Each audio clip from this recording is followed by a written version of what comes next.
I'm so glad we're finally getting to Crime and Punishment. My God. All right. Hi, welcome to the podcast Books Insight, where we hopefully give a little bit of insight into books. I'm Ren, and this is my co-host. Don.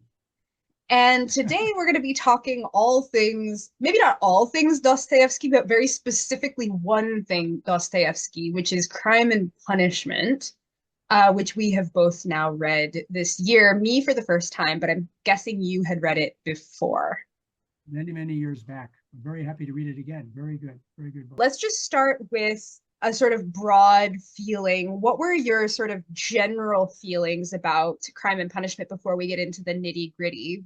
Did you like it? I guess is a good Yeah, question. I found it very enjoyable, and I was surprised that the repetitiousness of it didn't really pall. I mean, he was always coming up with new ways to discuss his the character to discuss his disgust with himself or with somebody else, and it kept. I think the pacing of it worked very well. That there'd be some events that would happen, and then he would have these attitudes about things. And I was surprised, given the kind of obsessiveness of that aspect of the book, that it didn't make me go like, "Oh, here we go again." I really enjoyed it, but I think Yeah, that I would agree. I liked it a lot. I think that because this was the 14th of his that I've read in the last 2 years.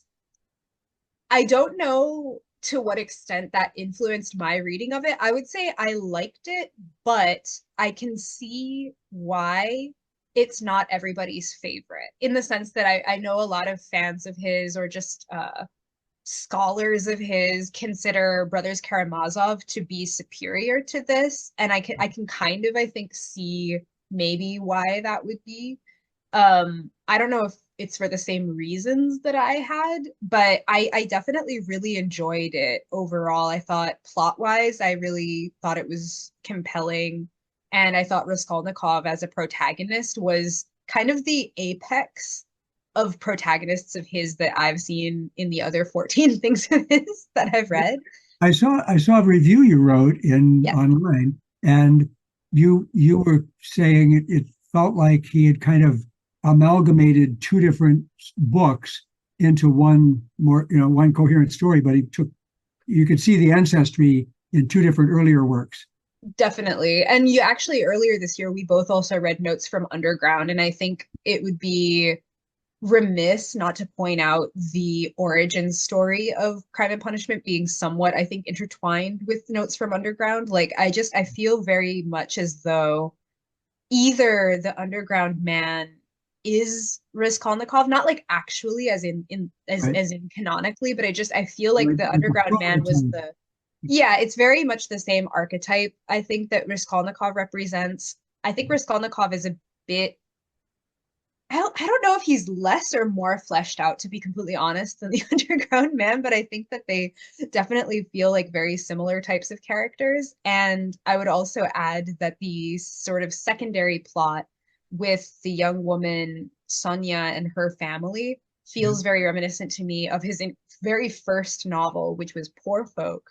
yeah, Um, just not because I think that those characters feel like one to one, but I think that the idea of this very virtuous, very poor young woman who is living in a very terrible set of circumstances is very much the same. And his yeah, preoccupation with representing poverty in a very specific way, I think, is yeah. very, very similar. So that would be my feeling of the two that come most readily to my mind that this feels like the child of. Yeah, and it is interesting that he has. I think he has two characters in here that his sister Mhm. Dunya. Uh, Yes. I always know her that way. I think she has a more proper name, but I could just Dunya is what I stuck with. Hmm. And Sonia, very different personalities, but they're both given the role of selfless savior um, in a very believable way. I mean, they seem real, just but it's almost as though somehow being women they're exempt from the torturous nature of Raskolnikov. the things that he has to go through. And so Yeah. there is a bit of a, I don't know if you'd call it snobbishness of the male experience or something. Just the fact, I mean, not that he has to be able to come up with a woman as the main character, but it just felt a little tidy. And knowing a little bit about his personal life makes me wonder. I'm not, sometimes it's not fair to impose that on a work of fiction, but there are certain traits that seem uh, derived from his own life that are emerging in his fiction. Certainly. And I, again, on the heels of the other 13 works of his that I read, I feel like I was very unimpressed actually with Sonia and Dunya because, again, if this was the only thing a person had read by him, I'm not going to dock him and say, like, oh, this was horrible because it's just one. But it's just so typical for him. Like, there is nothing in my mind that differentiates either of those two women from any other young, waify woman that he has had in any other book that he's ever Yeah, written. I think he has a very, I think this was his more sympathetic version of a young, waifish, poor woman. He has the other kind. He has two women that he writes, young women that he writes. This one, which is the sort of hapless but very virtuous sort of fallen woman trope. right. Um, or they're kind of a duplicitous bitch. Yeah. Well, And those are the only two young women that he ever well, he seems. did. I would wonder if you agree that Dunya is portrayed as being very strong compared to Sonia. Sonia is very blowing in the wind, but always compassionate and taking on everybody else's pain. I mean, she's pretty exaggerated. Dunya is a little more interesting in the Yeah, sense I that agree. he denies what people claim she's doing and seems to be very strong. It's almost like saying, I'm strong enough to, marry this jerk and help my family. And I can survive that because I'm stronger than you imagine, or something. Yeah. But on the other hand, that still leaves her as the sacrificing woman. Yeah.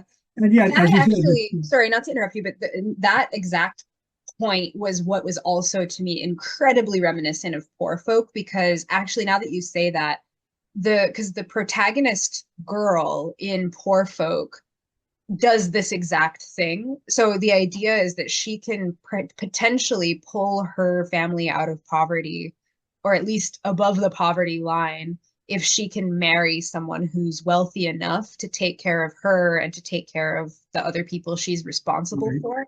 and it won't But be for love. It'll be. no, and it's very much understood within the context even of that story that this would be it would be a marriage of economy as opposed to anything else. So in that sense, that's also something that I've seen him do before. However, what I think was better about this version of that plot was that I thought that the potential husband was way better fleshed out than in Poor Folk, because Yeah. Poor Folk was an epistolary novel, so we never actually meet any of the other people other Right. than the two letter writers. But in this one, I thought that the potential husband character was so loathsome. Yeah. Um, again, not in an incredibly over the top way. It was like kind of towing the line a little bit between Right. being Yeah. too He was, much was and pompous and um, greedy and manipulative, but you're right. I mean, it was in a pretty believable way to make you feel he has enough qualities that he can do well in society for Mhm. making money and all that. But he obviously is full of himself, and the kind of things where he's bent out of shape because people aren't kowtowing to him when he wants them to. I mean, he was a very strong character in the sense of depicted very well Yeah. and different from everybody else. Oh, very much so. Like very, I would say that that to me was one of the strengths of this actually was I think that Dostoevsky as a writer has always been very good at creating incredibly vivid, oftentimes unpleasant people. Yeah. But I think in this one he really succeeded. I would say there wasn't really any particular character that I felt like wasn't distinct from the Yeah. others. Like I never really found myself getting them mixed up. Donya and Sonia, honest to God, I did sometimes get a little bit mixed up with each other, but like again, I think that has less to do with their actual representation in this book and more to do with the fact that they're very typical of other female characters that I've Yeah. literally just Yeah. been spent the last 2 years reading about. So I did get them mixed up a little bit, but like the mom, I could always remember who she was. The crazy like mom of Sonia in her Okay. illness. Yeah. Yeah. Like Yeah. I Yeah. would never get the two moms mixed up. The German landlady, I was like, I know who that is. Right. Um, Marmeladov is another. yeah, The from the dad. beginning, like he was very, and another character that I actually really liked was Oh, the friend. well, he too, Razumihin was great. I thought he was also a really fabulous character. Like he was probably to me the most normal person.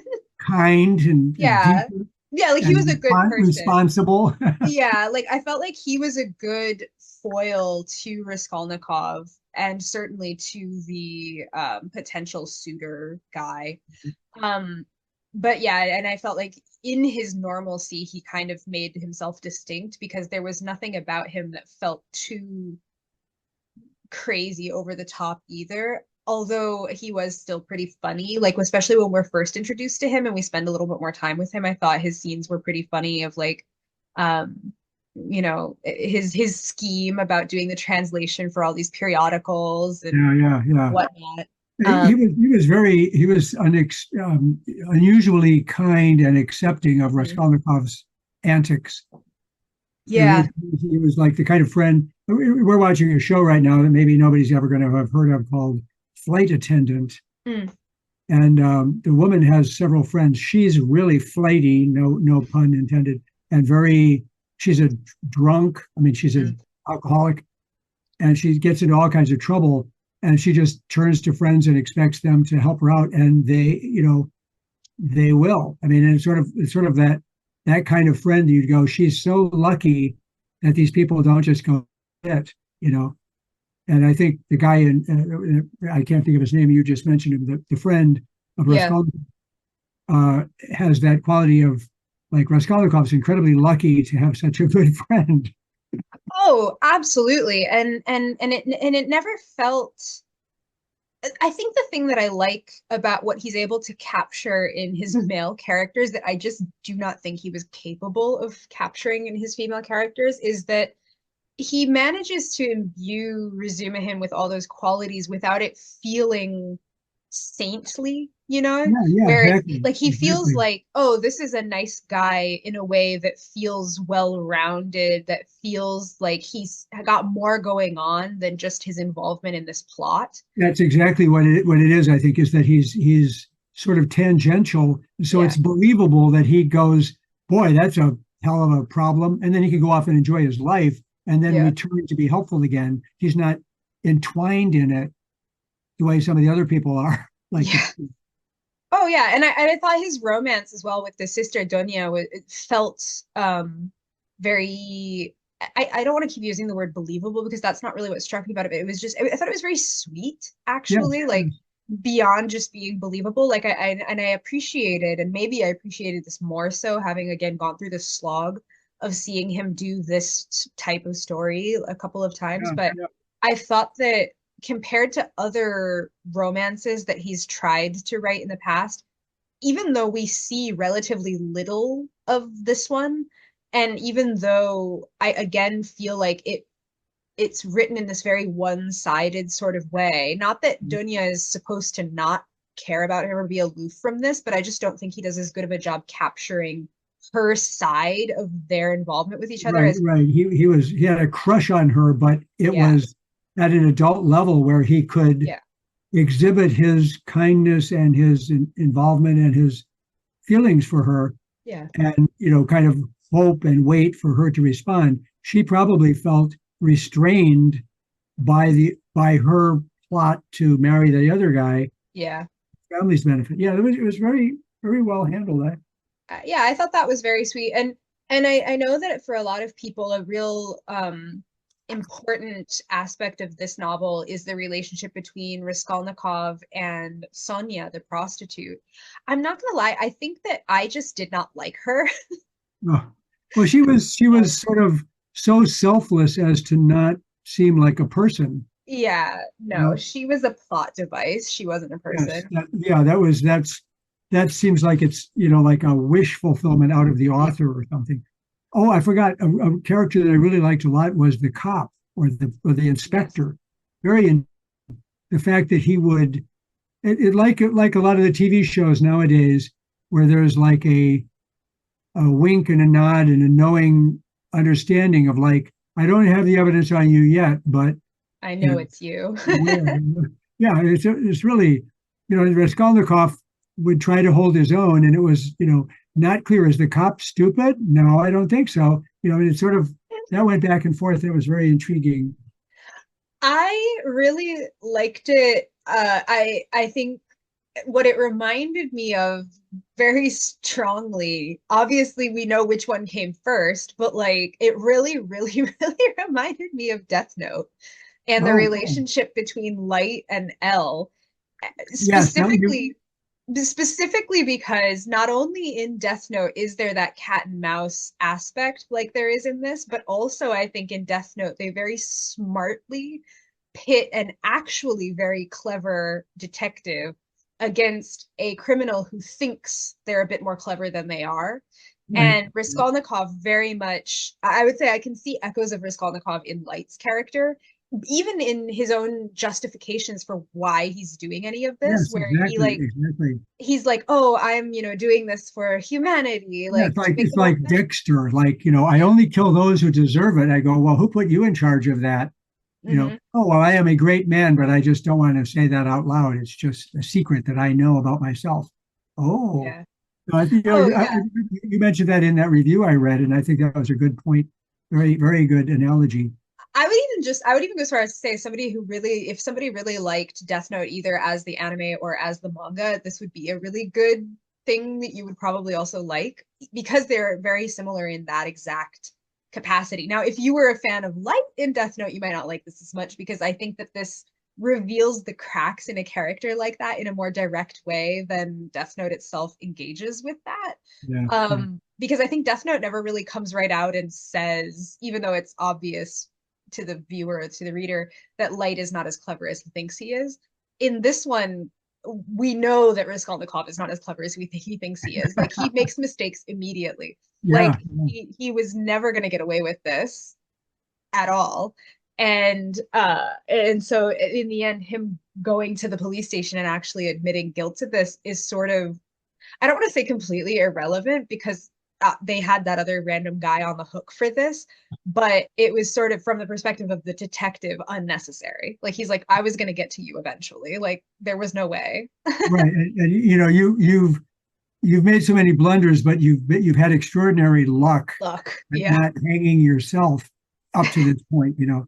Yeah, because I mean, at the very beginning, he says it's almost Raskolnikov says that he says it's almost like fate is opening the way for me to do this. Like I went to get the axe and I couldn't. And then as I was leaving the building going, whoa, what am I going to do now? I I saw found the one. axe and I got that. He goes, it's as though it's destiny. I'm predestined to follow my plan. And of course, one of his insights is whatever her name is, the Lizaveta or something like that, Oh yeah. won't be at the apartment, so I'll have a free chance to kill this woman because Lizaveta has to be at the Haymarket. How fortunate that I overheard that. Of course, that doesn't work out right. No.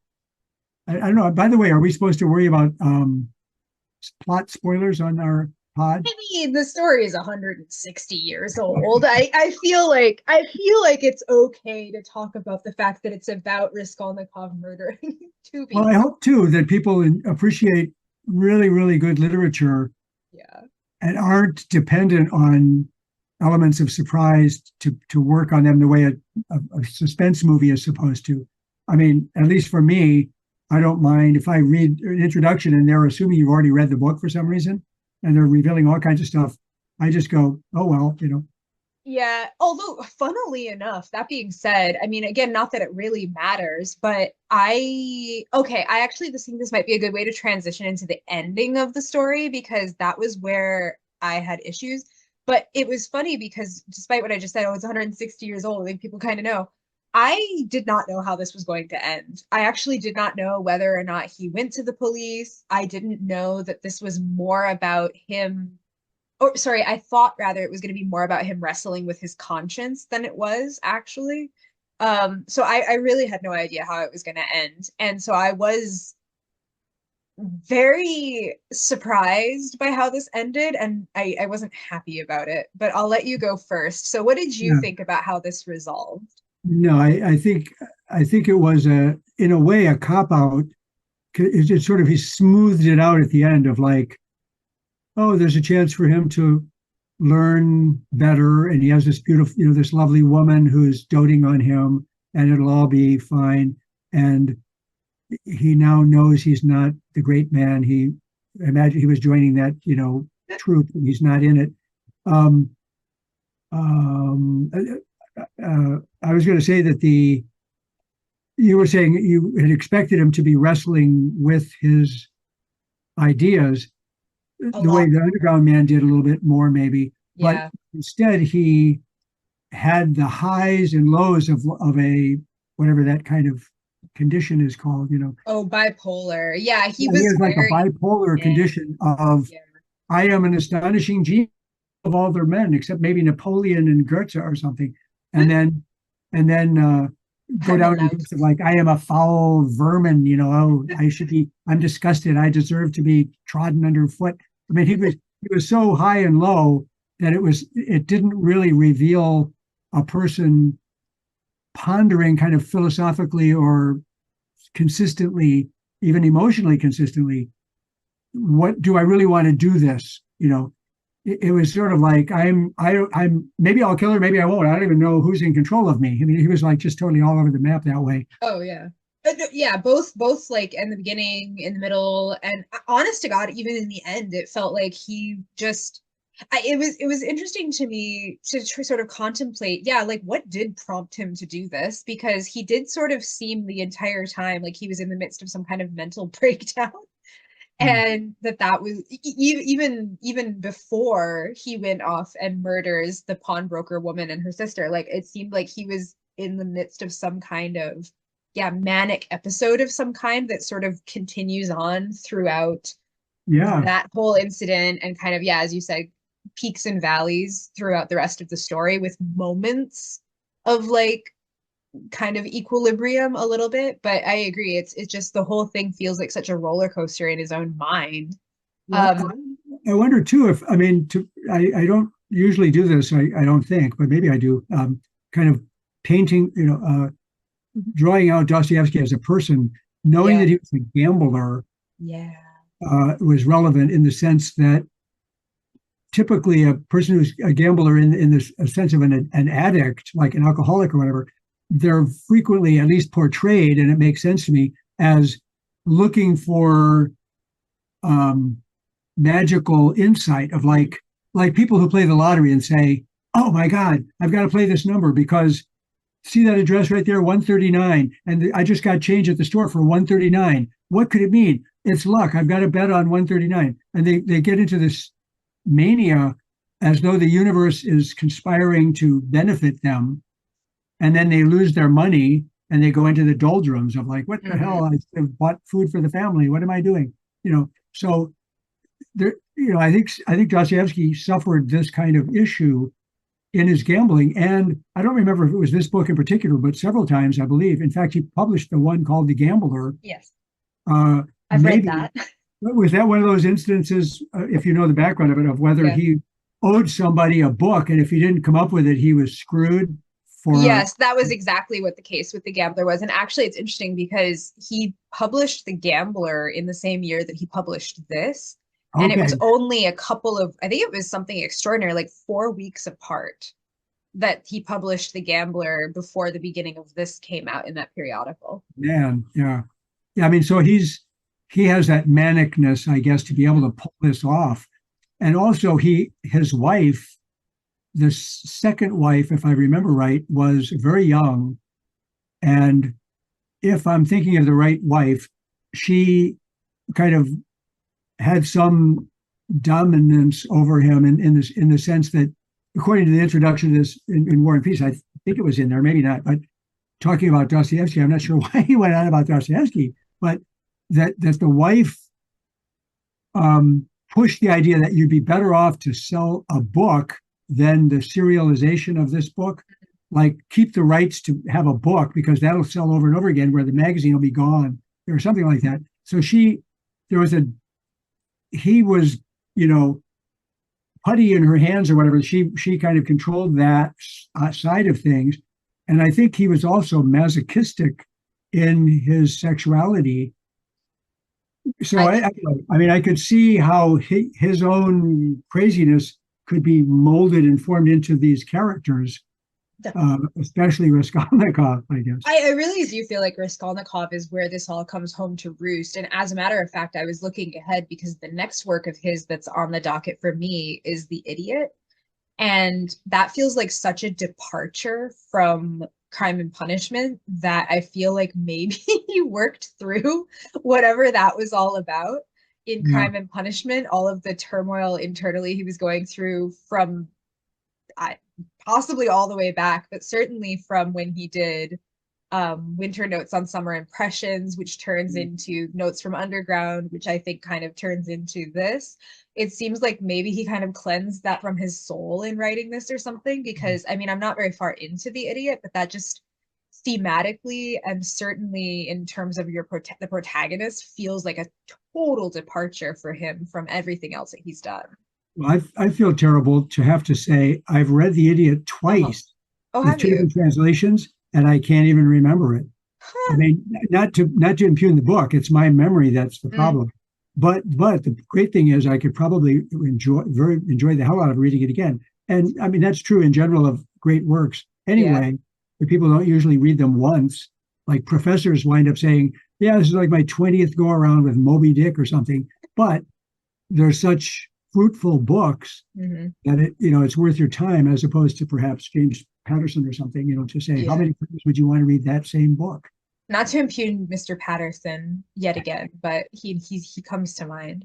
Yeah, actually, that's something I wanted to ask you about because that was something I was kind of not wrestling with. I think I know how I feel about it, but how did you feel about the thematic accessibility of this one? Because to me, and I think I mentioned this in the review that I did on Goodreads that you read, but this one, I completely, having read it, can understand why it would be the one that is so ubiquitous and is probably the most likely to be included on something like a high school syllabus. I think I understand that, and I think that's correct. I don't know about you. How about you feel? Do you feel like this is thematically hard to grapple with, or do you think it's pretty straightforward what No, I he's think saying with this? I think it's really a good book for a young adult reader. Let's say I'm not sure what age that means, but let's say I mean high school, maybe Yeah. college, certainly, because I think the thoughts, the fluctuation in thought, emotional highs and lows, and the question of who am I? Am I just a schlub or am I destined for greatness? All of that turmoil is going on in a younger person or an early adult Hmm. age.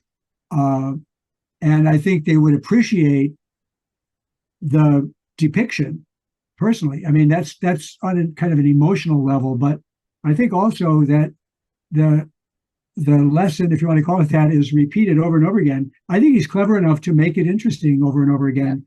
You're basically seeing this guy with his highs and lows, and the humor.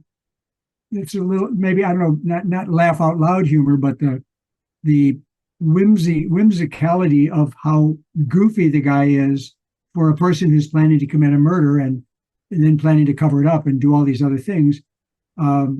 It's an interesting window to look through for anybody. I just think it's a good book. I mean, Yeah, I think first of all, I completely agree with all of that. I didn't actually think about it in terms of just the relatability of that mentality. I think that's actually an interesting addition in terms of a positive for why this would make sense to be read in a high school. I guess it would be an English class, but in Russia it would be like in their literature class. But the thing that stood out to me, and again, it's kind of in comparison to other things he's written, but also I think just even as a standalone piece it's super accessible. Like I think if you were just learning how to identify themes in a book and you were just learning and getting started with some type of literary analysis, even at a very rudimentary level, I think that this is, and again, this doesn't take away from this book, but I think this book is simple enough thematically Yeah. that you could easily guide a person who's just learning how to do that into identifying what this book is about. Like Yeah, you could you're easily, I right. think, because the characters kind of spell it out who they each are. That's what And I was just going to so, say. Yeah, you could bring out each character and ask your class, like, what did you think of Marmeladov, or what did you think yeah. of this person, Or and even just being how able did to they fit point. into it? Yeah, How or did they even just fit being into able it? to ask a student, like to identify where in the text you can get an understanding of what each character's mindset is or what each character's belief system is. Like, again, I think for somebody who's had a little bit more experience teasing that out of books, this one to me feels a little bit more on the nose because the characters just tell you what their belief system is. But I think that if you're just learning how to do it, you need that. And then because I think it's a well-written version of that, it's easy to understand the ethics of the book, but it still doesn't mean that there's not a lot that you could discuss at Mm, a high school level, I think. Like, what do you think about Raskolnikov's idea of the great man theory? right. Or, any of those types of things. Or like, oh, what do you like? Do you think that it is justifiable to commit crimes in this case? What do you think about the fact Right. that he talks about how when Napoleon murders a bunch of people, he's a hero, but when I do it, I'm a louse? Like, what do you think about that? Um, and I think that would be an interesting discussion at probably any stage of like literary of your literary journey. But I think for a high school student, because it's easy to read, the story, like you said, it's pretty well paced. None of it is hidden behind symbolism, particularly. Right, I right. think it's much more accessible for somebody who's just getting started. Even if you were just getting started reading classics as an adult, I could see Yeah. this one being very appealing. That's a good point too about the allusion. It's not. There are very few, if any. I mean, I ran across one where he was mentioning a book by George Henry Lewes, Mm, or however he pronounces his name. And I was looking into that today just out of curiosity because I was looking at my notes and I realized that had come up and I thought, mhm. well, I never did look into that, but it's pretty unimportant, really. Um, but what anything like that would support in the book, and he doesn't need the support of outside references because he's giving you the thoughts of a Yeah. murderer and like the justifications that he tries to offer. Um, And then once that's a done deal, except for his arrogance in trying to bluster his way through, as he blunders his way through. I mean, he's blustering and thinking, I'm handling this. And we're thinking, you're really screwed up, dude. I mean, this guy's a cop or whatever, whatever the Yeah. situation that that that giving you it's like a stream of consciousness novel way before that was being done because we feel a stream of consciousness of Raskolnikov, Yeah. even though it's muddied and wacko. We're basically constantly feeling his thoughts and feelings. Uh, we're told what he's doing, but we're most obsessed with what he's thinking and feeling, and it's really, really well done. But accessible because that's, I think, again, young adult, especially. Not that I didn't appreciate it in my age. I thought it was brilliant, but Mm, I probably was more interested in the whole thing and the variety of characters rather than focusing on how do I feel about Raskolnikov, mhm. which I think maybe the first time reader early on would be focused on, and kind of the other things would only matter as they bounced off Raskolnikov, which is the way it's structured. Yeah. But I'm appreciating how those other characters are created and how they fit into the story. Oh yeah, absolutely. Like, and it's interesting too because since you brought this idea up of like not necessarily an intended audience, but thinking of it how it would hit people at different parts of their lives, like I can completely see myself having read this in high school, which I didn't, but I could see that if I had, I think at the time I would have probably been Team Raskolnikov for not even probably. I think for sure I would have been very sympathetic to him. I would have thought, oh, that's like my literary boyfriend, like somebody he just needs a hug, like he'd be fine. Yeah. And which of course is very silly, but I could see that my 16-year-old self probably would have read it that way. But at my big age now, I think I would probably um of all of these people, I would find the friend resume the most appealing. Yeah. Which again, I think for Dostoevsky, this is the best spectrum of even male characters that I've seen him do, as a matter of fact, because I think when he's tried to write positive male characters in the past, they don't feel real to me. And I'm not even sure that I could even tease out an example where he really tries. But in this one, I think Razumihin is such a good foil to not only the suitor guy for Dunya, but like just I think he's just a good representation of a good man in just in general. Like I would say, you know, all of the qualities that he has while still feeling realistic seem aspirational and achievable to me. Like the fact that, for example, and I'm only picking on this because he's so bad at doing this in the past works that he's done, but this one he really, I think, nailed this, was when it seemed initially like this was going to be an unrequited infatuation that he has with Dunya, rather than framing it like Razumihin was getting slighted somehow because he didn't get the girl, it was presented more like, but he still cares about her and their family on a human level and is still willing to um, be basically without expecting anything in return, is very generous with his time and his efforts to try to alleviate their problems and their suffering. And I feel like that's such a better version of that idea than I've read in any of the other things that he's done. It's That funny it, too. It's funny you mentioned that because I didn't pick up on that quite the same way. I mean, I'm agreeing with you, and what I was about to launch into was the question of Dostoevsky's philosophy about um, not liking the state having control of things, but also not liking individual egotism. It's sort of like religion.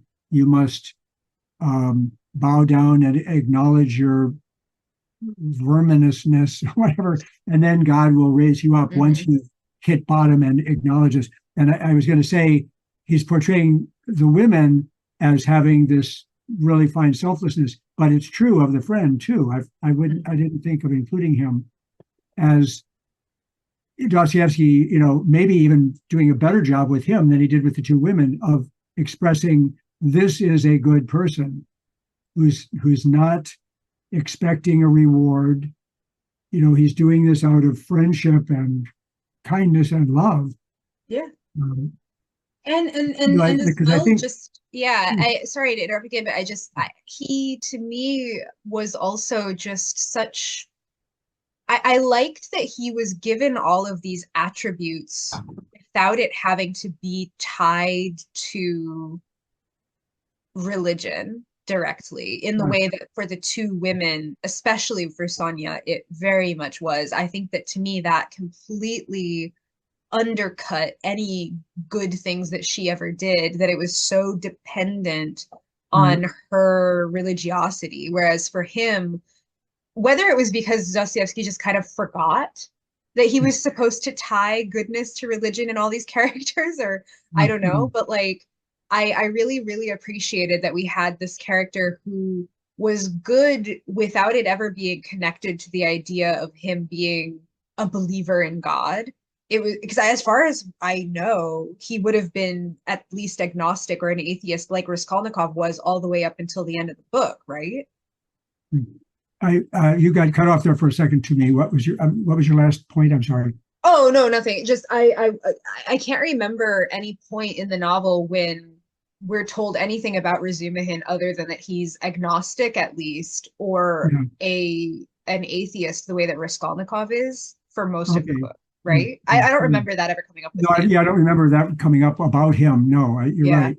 Um, uh, oh, just by coincidence, there is a woman in War and Peace who is very officiously religious Mm. and um, is kind of cloying that way. I mean, she's not a major character. I'm pretty sure. I don't know if she's even going to be in the story anymore. But that was portrayed that way, where no, I don't judge you. That's for God. So you're very everything is based on I know what God wants me to do, and I will do it. It's like it's very obnoxious.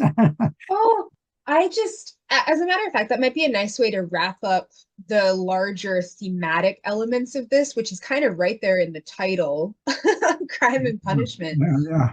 Um, what were your thoughts on those two aspects of this? Like, what was your takeaway about what this says about crime and punishment? I'm jumping to a presumption that Dostoevsky felt that punishment corrects your false ideas. I mean, on a superficial level, you'd go, if you don't know enough about heat and you try to pick up the coffee pot when it's boiling hot or whatever, you're going to learn a lesson that's, as if it were a punishment for not knowing the law of nature. Mm-hmm. But we know that Dostoevsky wasn't limiting it, his sense to concrete, material reality. He was saying, you will not be a good person. You will not go to heaven, and you will not find favor with the Lord if you don't obsequiously, according to him, and truthfully acknowledge your lowliness and your unworthiness. I think I'm going back to the other book that we both read, notes, summer notes, winter Oh notes. yeah, winter notes and summer I think impression. he spelled things out a little more clearly there. I think of the same idea that apparently Raskolnikov had to go this low in societal abuse and personal self-aggrandizement to hit bottom, and his experiences in prison in Siberia or whatever, and the love of Sonia will possibly bring him back into the fold of human beings. It's sort of like we don't want him to die and go to hell for being such an evil person. We want him to be resuscitated into the fold again. That's Yeah. but Dostoevsky didn't say, you get it? That's what I'm saying. He's saying, I'm leaving that up to you. What do you think happened? Raskolnikov could come out and say, I'm going to do it again, but better, and kick Sonia to the curb. I don't know. I mean, it's up in the air. I think it's very interesting that you say it's up in the air because it didn't feel very up in the air to me. I think that I lost interest in this as soon as he goes to Siberia and there's the scene where he pulls the Bible out from under his pillow and he starts reading it, and then all of a sudden he goes out and meets Sonia like out wherever they were by the river or something. Yeah, no, you're right. I forgot about that Dying scene. or something. I don't know. To me, I was just like, none of this. Like I'm deleting this part from my brain because that was so dumb, in my Well, opinion. it's almost as bad. I mean, no, I think you're right about the ending being more consciously goody goody. Oh. It's almost like the classic thing of boy meets girl, boy loses girl, boy gets girl, and it's sort of Yeah. like all you need is in the last moment of like, oh, we're reunited, and they what they call it, they lived happily ever after, or they ride off Yeah. the sunset. And it's that kind of, you might say, cop out to give a simplistic moral, whereas in reality, who knows what a guy in prison for killing somebody how he would turn out, you know? Well, and then to me, it was so infuriating. Because personally, where I think the story should have ended, and I think if I were his editor, I would have been like, I Yeah, cut that ending out. I would have ended it right around when he's trying to decide whether or not he wants to go to the police and confess. right. I think that would have been way more interesting to leave it ambiguous. It wouldn't have mattered because, I mean, in other words, we would know that he's up in the air, but we know that the Mhm. cop, he's not going to get away with it, No. but we don't know what his attitude will be about it. I think, Yeah. just, I think that would have been better. I in the cinematic universe of my mind, I think that's when the story stops. Just your gas card. okay. Hello. Hello. I like your jacket. I don't know. See my Pontiac. Yeah. I've got one on each arm. And since I won't see you, Mom, have a great first day of work. Thank you. I'm Peaches at the Cinnabon. Bless. What are you going to have? Is that the 28, 28. 2835? Yeah, Okay. I'll give it back to you. Okay. Love you. Bye. Yeah. Have a good evening. Okay. I'll give it back to you. You have to think about it if you want one. Okay. Thank you. Bye-bye. Love you. Bye-bye. Hello. Hopefully you can edit that so Oh, we have a surprise visitor. yes, no worries. But anyway, just to wrap it all the way around, I think that was that if I were his editor, I would have ended it there. I think that would have been much more consistent with the rest of the novel. It would have felt more like him to me Well, to leave I'm it. wondering, do you think, though, that Dostoevsky is perhaps a moralist in the sense of he has a very strong belief of what everybody should be concluding? I think And, it would be impossible for me to say otherwise, having read the ending of this. and that raises a really interesting debate that had been raging for a while and could still, I mean, I'm sure still is debatable.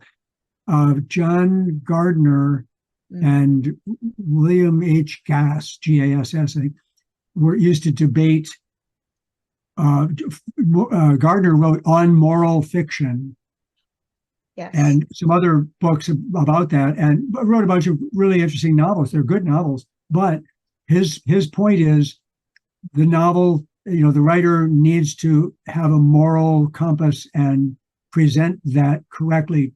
In other words, it's like to educate and ennoble the reader. And Goss is saying, I think the novel is an aesthetic object, and you make it as beautiful and as clever and as intelligent as you can. I'm not here to push somebody toward or away from Christianity. I'm here to write a story as best I can. And, so that would be, if Goss wrote it, he would end it where you would end it. And if Gardner wrote it, he would have done what Dostoevsky did. I mean, yeah. I see my issue with that debate, and we kind of talked about this a little bit in our episode about morality and fiction in more depth. See that episode for more. But I feel like I fall into the camp, maybe it's a secret third option where I think, how do I put this? I think that sometimes authors go in to a writing project with a very conscious moral sense of what they're trying to push with right. what they're writing. But I think as human beings who exist in a society, it's sort of impossible to write something that's not in some way advised by your own moral compass. And even like when you're trying to push against it, is that not a choice to do so? You know what I mean? Like, I think it's sort of unavoidable. I think I'll put it this way. I think in lowbrow fiction, or in the hands of a less experienced or less talented author, the morality that they imbue their stories with is perhaps unconscious, which might make it inconsistent, but I don't think it's not there. Whereas, like, I think a more talented, purposeful writer is in full control of what the messaging of their book is, but I don't think it's not there either. I, Yeah. I've never read a book where I didn't feel like it was possible to understand something of the moral slant from in which in some direction or other. I know the one that I always think of as a model of this question is Magic Mountain by Thomas Mann. Yeah, because you say he tries to do it both ways, right? Right. He has a young man as the central important figure, whatever the central character, let's say, and two intellectuals they're all at the sanitarium, and he talks to them individually, separately, and one of them is spouting one version of philosophy and the other one the other, and they come back and forth, back and forth, back and forth, and in the end, spoiler alert, well, maybe I shouldn't say it, but the author doesn't say this guy's right or that guy's right. He has the character leave the sanitarium, join the military because there's a war about to start. And I don't remember now for sure if he gets killed in the story or not, but that's every likelihood. Without reference to what did he get from all of this. It's very, it's a strange book in that way, very absorbing. But I mean, it's sort of like, I guess your point might be a lawyer, let's say, should try to offer the best case possible for the person that they're trying to beat, to take all of their ammunition away from them and then top it with an argument that defeats it. So there is a point that they want to push, but if they just go, no, he's a young man, we should let him go. He's not ready for the other guy has about why that's not a good argument. So he has to present the other guy's best picture. But that's for a lawyer. Should a novelist tip that hand or not? Well, as I say, I think it's kind of unavoidable. I'll give you a sort of silly example, but one that I think you would agree is like, oh, yeah, I'm sure that wasn't a conscious decision on the part of this author to have that be the central message of their story, and yet I think, obviously is. So, like, or is one of them. So, you might not remember these. I like to trot this out as an example of bad fiction. So I'm always putting it in the pillory, but like, there were these novels that were aimed at tween girls in the mid 2000s called the Click novels. If you Okay. remember this, Yeah, I by remember somebody them. called Harrison, Lisa. I didn't read any of them, but I know the books you're talking about. You do not have to have read them because I'm going to tell you something that comes up very often in these books, and to me is like inarguably therefore taking some kind of side on an issue that I think if you asked this author directly, she would deny that this was the case, but I think it's undeniable. The characters in these stories are 12, I believe, in the first one. Okay. And something that comes up very often, like alarmingly often in these books, is how often the girls in the stories, the protagonists, the ones you're like, they're not presented like villainous, characters. Like, you're supposed to kind of like them, right? Like, they're cliquey and they're awful in that sense, but you're kind of supposed to like be like, oh yeah, like I could see myself in this group of girls, right? You're hanging with them. Yeah. You're hanging out with them, right? And the adults in these stories multiple times in multiple novels will comment indirectly or directly on the girls' appearances. They're constantly discussing who in their class got a nose job or a boob job. And they're 12. Yeah. They're 12. The girls are 12. Okay, but the parents intrude with these comments. No, not the parents. Like, it'll be like random other adults or other teenagers or like they themselves talking about this. Okay. And this comes up like often. And as well, like they'll talk about things like about like one of the girls who has bigger breasts than the other ones. They're always commenting on it in a very weird way where it'll be like, oh, like your top like almost doesn't fit. Like, and they'll have like male characters like mention things about it, like, oh, like how, ugh.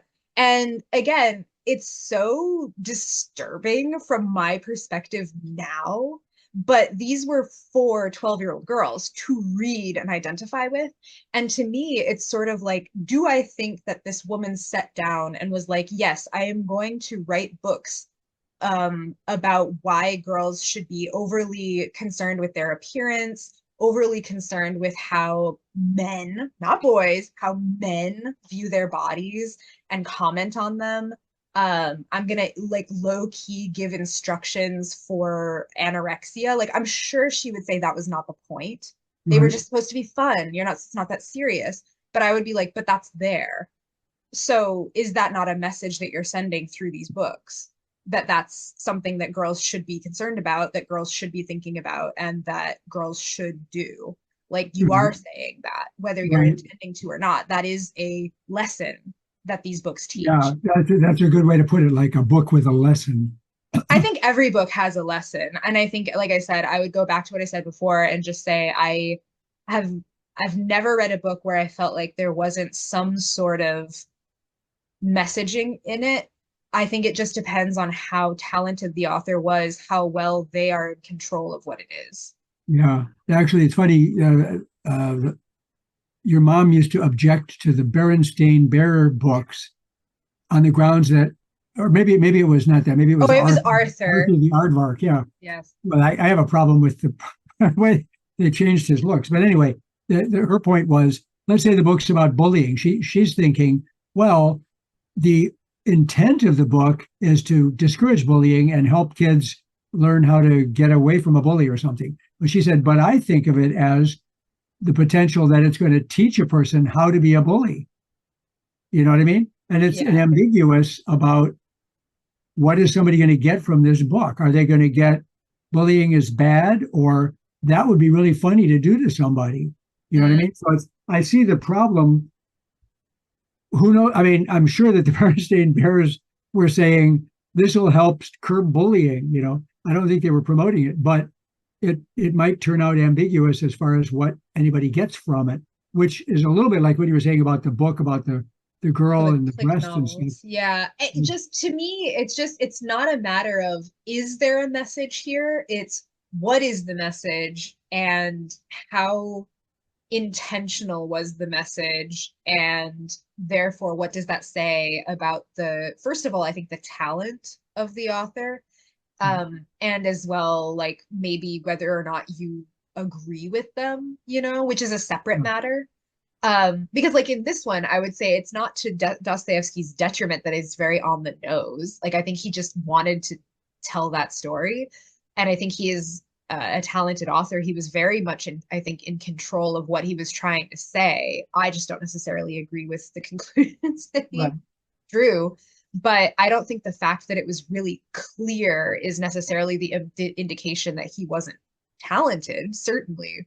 But I think that that is like one approach. But I think to say that like any book is messageless, I would question whether Goss could like produce an example where there was nothing you could point at in it that would suggest some type of message, even if it's like a small one or it's inconsistent or it's all over the place. Like I think that that in and of itself is kind of a message as well. Yeah, I don't know. it can. It's let's say in War and Peace, there's a scene where um, a character realizes that this other guy who's they're all like at the higher level of society, they're all supposed to be proper. Mm-hmm. One of them has stolen some money, and at first they're looking all over the place for the money, and the guy goes, could it go under the bed, could it be, he said, no, I put it in this purse, and I put it under the pillow, and it's not there. And then the guy goes, oh, there was an issue initially about whether they were accusing each other, like the guy whose money it was is accusing the guy who put it there for him of not doing it. There was that. It was a little bit of an element, but mainly the guy who was putting it there for his friend, putting the money, he did it. We know he did it because we saw him do it. And then he realizes, wait a minute, this other guy was here too. I know who took the money. Damn it.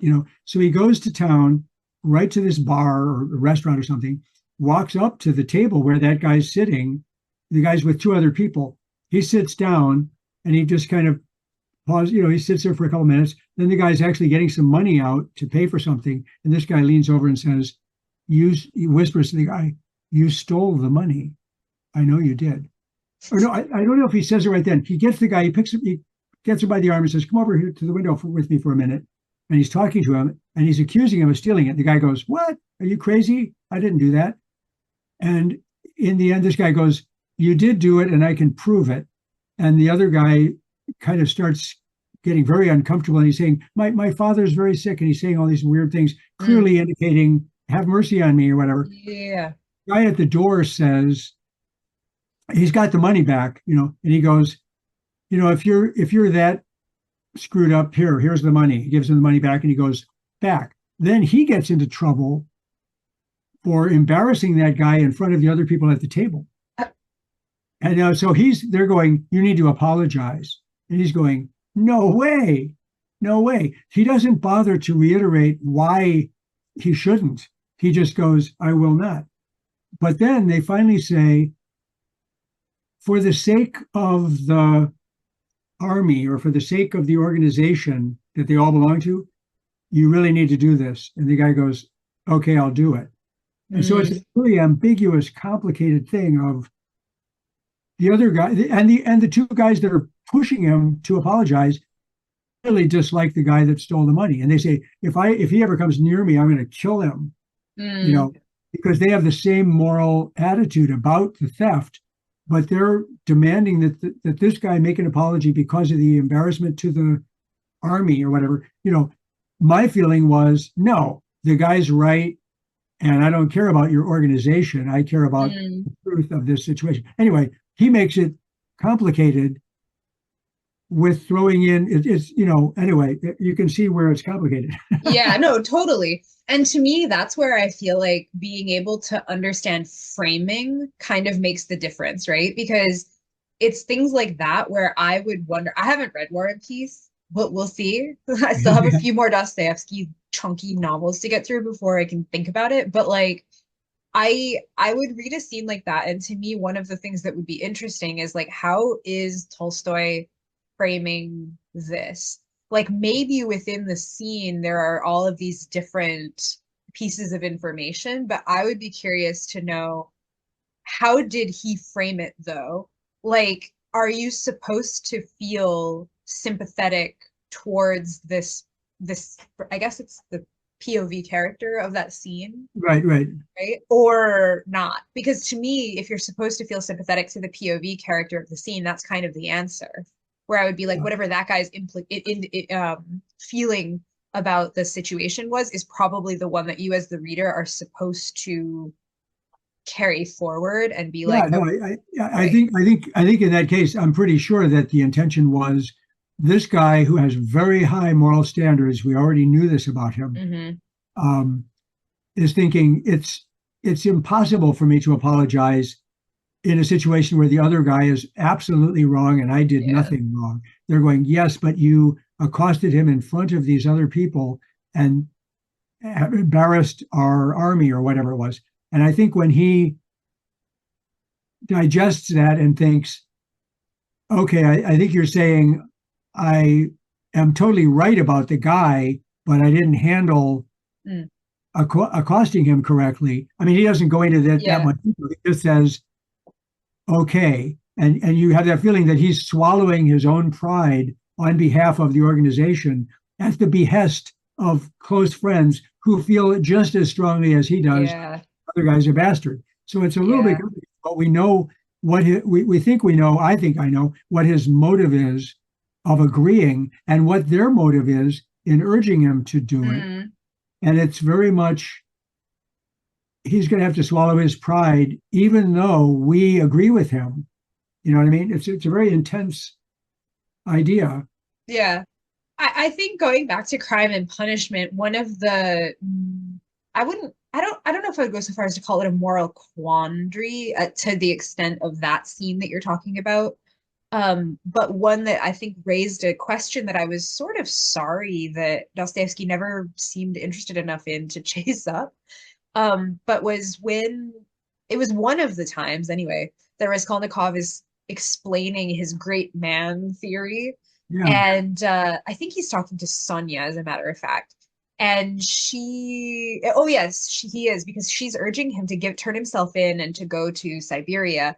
And he has this little mini monologue that I thought was really interesting. And I was sorry we didn't revisit this aspect of his inner workings, which was when he's explaining why he doesn't want to do that initially. And he's like, why would I do that? Because they're just as corrupt as what you're accusing my actions of being. Like, why would I turn myself in when I don't even believe that the people who work as the machine of the government, basically, of the machine of our justice system, are themselves particularly moral people? Like, they just hurt people. They Yeah. don't do anything positive for society. So why would I turn myself into that Yeah. system? Yeah. And I Yeah. thought that was so interesting and so obviously inspired by his own time as a prisoner in Siberia. Yeah. Yeah. And his feelings that he states very clearly at the end of The House of the Dead, that prison wastes life. It's like a waste of life, that punitive justice in that sort of, Yeah. at least in that kind of institutionalized way, is bad. And it's a waste of time. It's a waste of resources. It doesn't Yeah. really accomplish anything. No, that's a very, very good point. It even makes me think of the question of where did the idea ever come up that if you get put in a cell for 3 years or 6 years or 20 Mhm. years or life, that's going to affect something. I mean, I know that the people will just say, oh, well, you're removed from society, so nobody else is endangered by you. Mhm. I'm going, yeah, but let's say you were a forger or something. It's nothing to do with endangering anybody, and they've got their eye on you.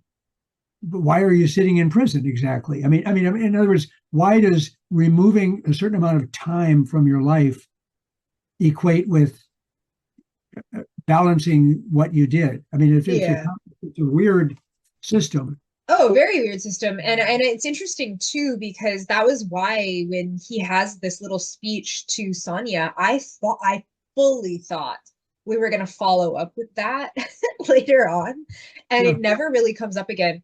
And I was really sorry that it didn't, because to me that was what was so lame about the answer to all of this, being that the punishment no sorry that the redemption for committing a crime is to commit yourself to God.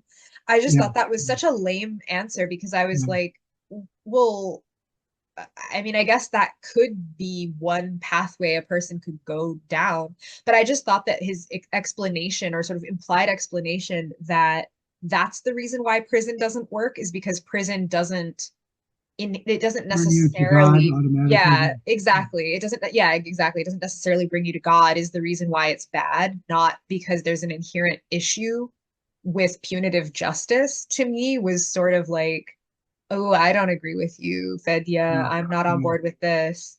Like, that seems very, I don't know, just, yeah, I can't think of a better word than just lame. Like, I just I thought wonder. that was lame. I wonder. I think that Foucault might have had a book on the history of prison or something like that. Mm, It's in the back of my mind. That might be intriguing to see, or whether it's him or not. The concept of how did the system of punishment mm, develop, and what. I mean, there certainly were horrifying points in history, including today, I guess, where people get tortured. yeah. You know, usually to get some information out of them or retribution on a personal level of some kind. But the idea of just saying, we're going to put you in prison, do all countries do it similarly, or how did that ever get going? It's a very Mm. strange thing. And there's Raskolnikov off in Siberia. Yeah. Oh yeah, and seemingly going to be fine now that he has his Bible and his Bible thumping girlfriend. Look, good for him, I guess. Solzhenitsyn went to Siberia too, I Mm. believe. Oh, did he? Okay. I Yeah, actually haven't read anything by him. I know his like the one that is most famous probably is A Day in the Life of Ivan Denisovich, right? yeah, yeah. It's a very, very short work. Easy to read. I read it in high school. It was my favorite book that we read that year. We read a bunch of different things. That one really stood out to me. I know he's written a bunch of other stuff, and I've also recently run across somebody dismissing him, like they named something. Um, I don't remember. Maybe it was War and Peace or something, and then they just said, "Of course, Solzhenitsyn has written about such and such, but that's pedestrian or just something."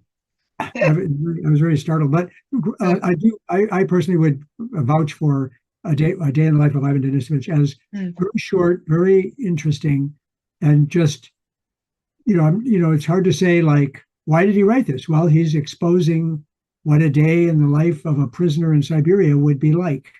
I actually think that would be interesting because I have read House of the Dead by Dostoevsky. I would be kind of curious to read something that was about the same place but at a different time. So I might Yeah, have to that's prioritize that because why I'm it pretty popped sure. into my mind. It's like Yeah, 100 years later or whatever it is. yeah, Dostoevsky comes up there.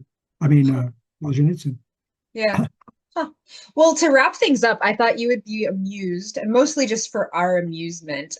Because I had this in the original copy of Crime and Punishment I was reading, but it literally fell apart on me. Ah, So I had to switch. But he had this, the translator of that one had these critical excerpts in the middle of the book that was just like an extra bonus section. And ah, some of them were these very short, like 1 to 2 sentence reviews by critics of Crime and Punishment when it was oh, translated into English. oh, And wow. some of Okay. them are very funny. So I thought I would share a few and Yeah, we would yeah. have a sensible chuckle about it. So the first one is incredibly scathing, and I really appreciate this. So this was from the Russian novel by E.M. de Vogue, whoever that is, in 1892. And he writes, in general, we take up a novel to give us pleasure and not to make us ill. But to read Crime and Punishment is to harm oneself willingly, for the novel leaves behind a moral bruise. The book is moreover quite dangerous for women and for impressionable natures. The reader is made to suffer indescribable agonies. And I really liked that. That's I amazing. I thought that was amazing. There was one other critical review from 1885 titled A Terrible Novel, Oh and it boy. was in the New Orleans Times Democrat by some guy called Lefcadio Hearn. Oh yeah, he's actually a famous guy. Yeah.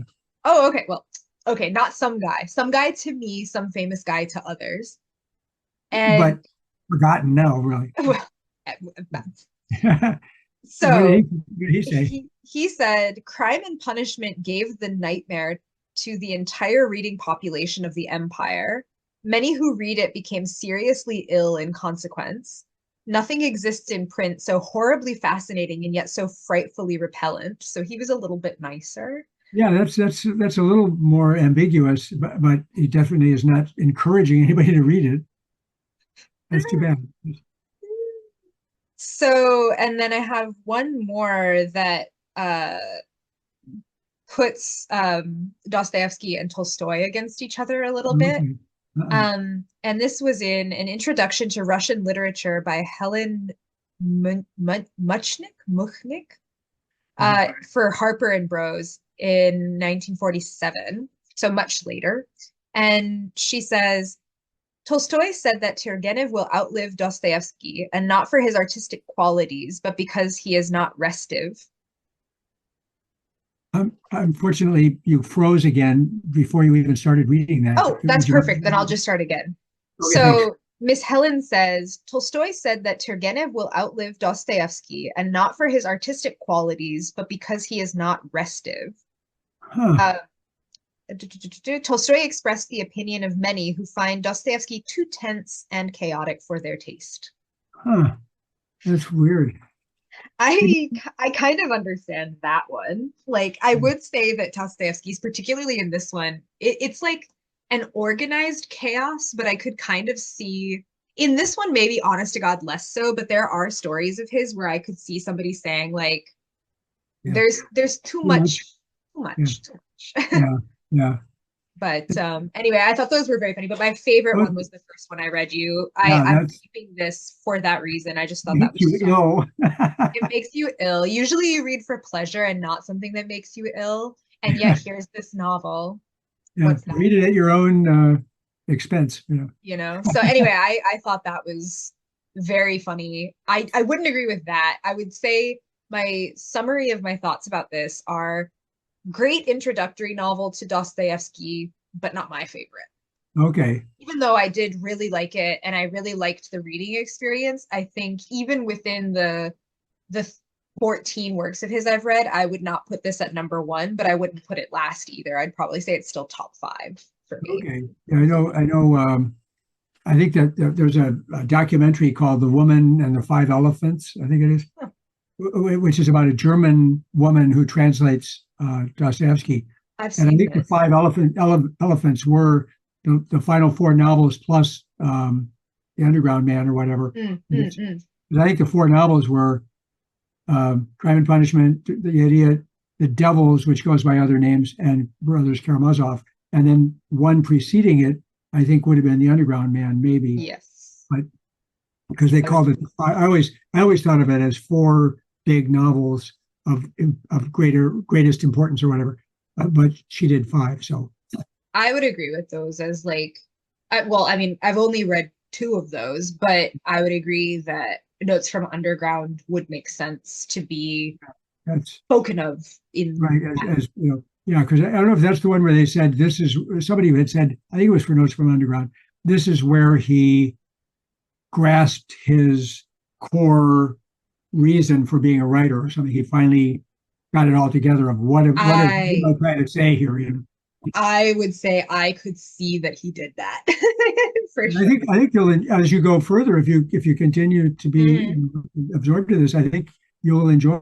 They're quite different, I think, from each other, and yet they have, I'm sure, tremendous commonalities. Yeah. Oh, I mean, like I said, my initial impression of The Idiot was that again, this is like does kind of somewhat meaningless, but it was one of my favorite opening paragraphs Yeah, of almost any of the others that I've read. The Underground Man, I think, is probably the most striking, like introductory little like couple of lines, but I think that this one was just right up very there. evocative. It just really was showing off his chops. All it's doing is describing these people sitting on a train and the Yeah, weather that's going on outside, but it was just so evocative that I thought, okay, yep, this is why we read Dostoevsky because he's just very good at that. yeah, At really like setting the tone, setting a mood, populating it with usually unpleasant people, but unpleasant in a way that's enjoyable to read. And I'm very ready to go on the ride with The Idiot, and then I think there's a short story or two in between, and then I have The Possessed, yeah. which is the Constance Garnett translation. So Okay, cool. that's This is the copy I read. I presume that's Dostoevsky on the front there. yes, this one's mine. Oh yeah, very nice, nice This was looking. actually done in conjunction with Barnes and Noble, but for a Canadian distributor called Chapters. So Ah, for what that's worth. But anyway, any okay. final thoughts before we end out on our discussion of Mr. Dostoevsky? I'm enjoying the fact that we can read sometimes the same books. That's really fun. And we have other topics also that we get into. I'm going to be absorbed in Tolstoy for a bit. I would I'm think getting so. close to page 200 out of 1,300 pages or whatever it is. Oh, okay. Um, but yeah, I don't know if you have any thoughts for the next visit, or should we just harbor some thoughts and then share? I guess we'll have to go our Dostoevsky way and go deep, and or our Tolstoy way and go broad. We'll have to make a decision. I'll look back at our notes and see if we had some ideas that I had noted down, but we'll have to figure that out later, I think. Okay. But Yeah, I'm happy to leave it open-ended at the moment, and just throw your ideas at me, and if I think of something, I'll throw it at you. yeah, Uh, totally. And in the meantime, I hope you enjoy your time with Tolstoy and with War and Peace, another sort of like this and that title. You got your second one in a row. All I can say about that is, according to all my Russian students, when you read that, pay attention for the oak tree. They all mention that as being hmm, a thing that you should pay attention to. okay, I'll think about that. It seems Yeah. like there might have been something about oak something, but I'll have to think about that. Don't worry about it. Apparently, it comes up a couple of times. Okay. But I'm really enjoying it. I'm really enjoying it. Maybe it's a little more relaxing in Mhm. this because it's broad instead of intense and deep, but I'm not dismissing Dostoevsky as somehow inferior. It's just quite different. Very different. Yeah, I would agree. Like I've only read a very few things by Tolstoy that were shorter, but that was certainly my impression. Although funnily enough, I think the first thing I read by him was the death of Ivan Ilyich, which almost could have been written by Dostoevsky, I think. Yeah, yeah, But that's the fear of death is as a oh, scary issue. but anyway, hopefully that gives you a little bit of something to chew on when it comes to crime and punishment. But of course, we're always interested to hear other people's experiences with the novel.